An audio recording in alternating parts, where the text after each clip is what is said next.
Today I'll be showing you how to make the most flavorful roasted chicken ever. This is a pollo a la brasa. So first, let's start with the ingredients that we're going to need. Here I have a 4-pound whole chicken. Then to make the marinade, we need 1 ounce of any dark soda, 1 teaspoon of white vinegar, 1 teaspoon of soy sauce, which helps with the flavor and color. Then I have 1 tablespoon of garlic paste, but you could also use fresh garlic. Then we have 1.5 tablespoons of table salt.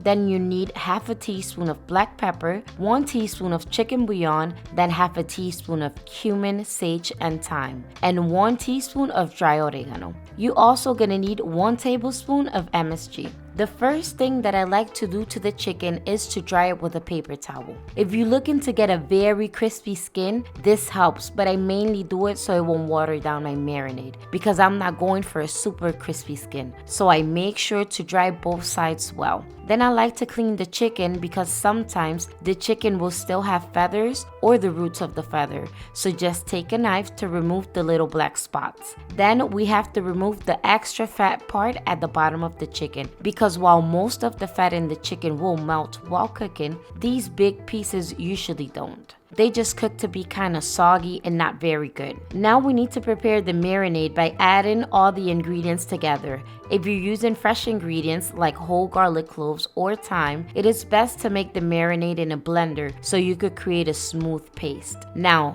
this marinade is what is used to make a pollo a la brasa, but there are countless of variations to it. After you added all the ingredients together, it's time to mix. Just mix it all up until all the powder ingredients are combined. This is how it will look, dark and runny, but trust me that the flavor combination is on another level. Then we need to place the chicken in the bowl, and before adding the marinade, we need to make sure to mix it well because the salt tends to sit at the bottom. Pour about half of the mix on top of the chicken. Then you want to rub the chicken until all the top part is covered, and don't forget to rub the inside of the chicken wings. For this part, you could use gloves if you like to, but I don't mind using my bare hands. I just make sure to wash my hands before and after this step.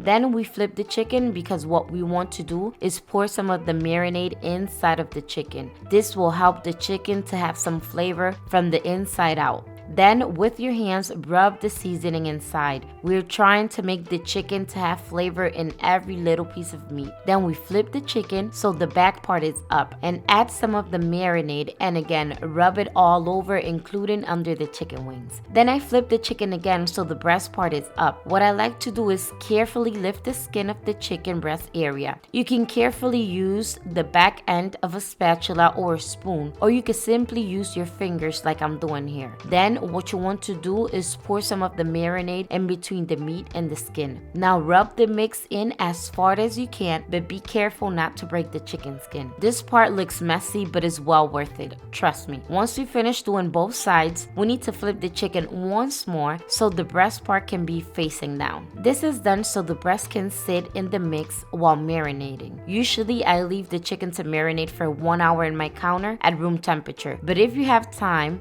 marinate the chicken overnight in your fridge. Once you're ready to cook, make sure to preheat your oven to 400 degrees. After marinating, I move my chicken to a pan. I always use a cast iron pan, but you could use any pan you have at home. Then we have to thrust the chicken. I use a 12-inch piece of cooking twine. Listen, this part you don't need to be an expert. Just tie the chicken legs so they won't be loose. I usually just double the twine, loop it around, make a knot, and that's it. I only tie the legs, but if you want to thrust the whole chicken, you can. I just tie the drumsticks and tuck in the wings so the end part doesn't burn. Now this chicken is going to release fat and a lot of its juices. And while you may use a tray with a rack to cook the chicken, I don't because it makes it harder to baste the chicken. Now we put the chicken in the oven and we have to cook it for 1 hour and 45 minutes. Remember that this is a 4-pound chicken. In my blog, I have a chart so you can know how much seasoning and time to cook you need for every extra pound. I'll leave the link in the description below,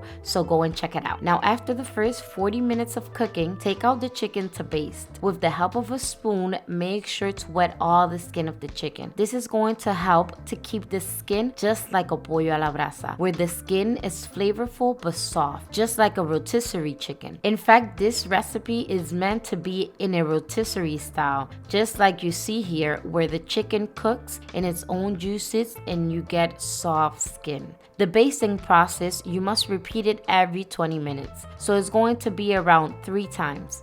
While basting, try to cover the whole chicken and don't forget about the wings. Now after 1 hour and 45 minutes, this is how the chicken will look. What I first like to do is save all of those extra juices left on the pan. This can be used to pour over the cooked meat or use it as a base for rice. Trust me, it is so delicious. I like to start by cutting off the drumstick. What I do is carefully pull on the leg and with a sharp knife, separate it. The meat is so tender that the drumstick separates easily from the thighs. You just have to be careful with the skin because that is the best part. You can also use some kitchen scissors and it will be way easier to cut the chicken. Repeat the same process on the other side of the chicken. You could remove the whole thigh with the drumstick attached to it. I just like to take it off separately. Now the color you see on this chicken is just how I like it, but if you prefer the chicken with a lighter skin, all you have to do is cook the chicken covered in foil for the first hour. Then to cut the chicken breast, make a cut in the middle of the chicken. You will feel the breastbone. When you do, just turn your knife to the side to separate the meat from the bone. Don't worry about the meat left because you could then remove it with a fork and serve it.